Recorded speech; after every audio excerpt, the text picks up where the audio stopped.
Bonjour, je m'appelle Étienne Laplot, je suis paysagiste et jardinier et j'ai réalisé le jardin Manteau Artémision. Pour ce projet, je me suis beaucoup inspiré du thème cartographier le sensible, qui évoquait pour moi la manière dont j'envisage le jardin, c'est-à-dire comme un condensé de paysages dans lequel les plantes forment des communautés qui se répartissent dans l'espace par affinité de milieu.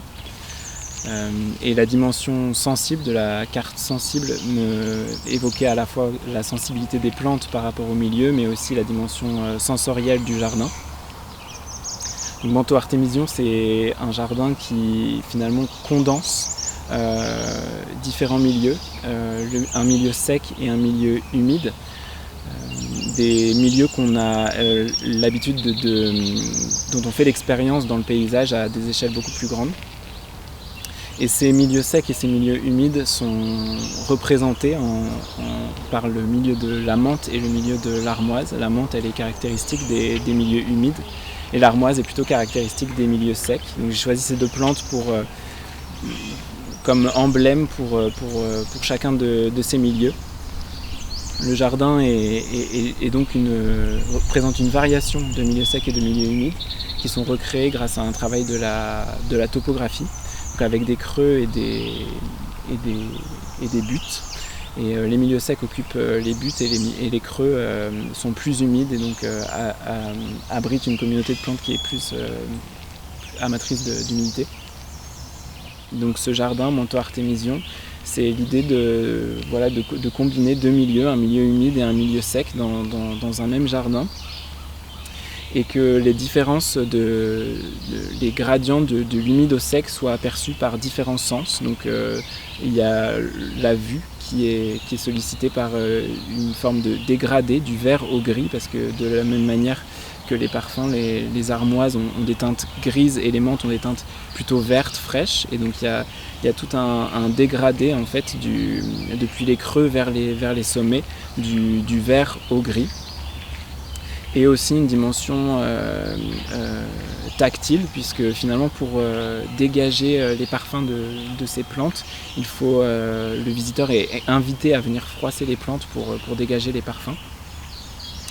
Donc voilà, toutes ces transitions du sec à l'humide sont perçues à la fois par la vue, par l'odorat, parce que ce sont majoritairement des plantes parfumées, aromatiques, et par le toucher, puisqu'il faut il faut dégager les parfums par le froissement.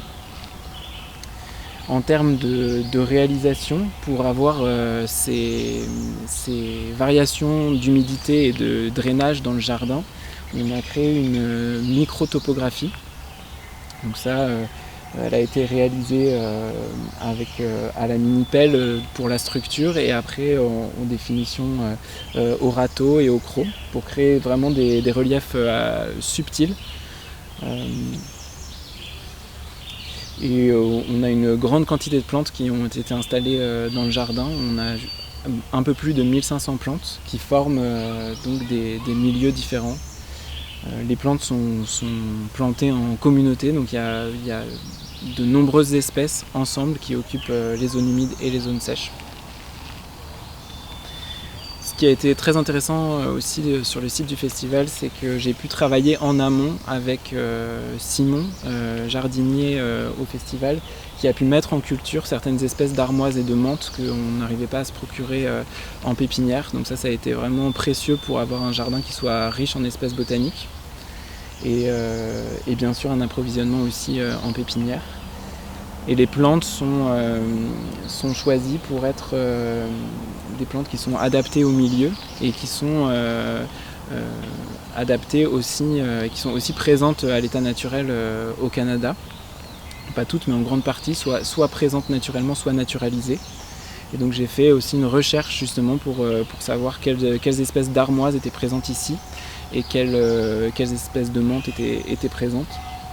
Voilà, il y a de nombreuses plantes ici qui vont du coup se mélanger et je suis curieux de voir comment l'équilibre va se faire entre elles. Et le jardin, c'est quelque chose en mouvement, donc on travaille avec des plantes qui sont vivantes.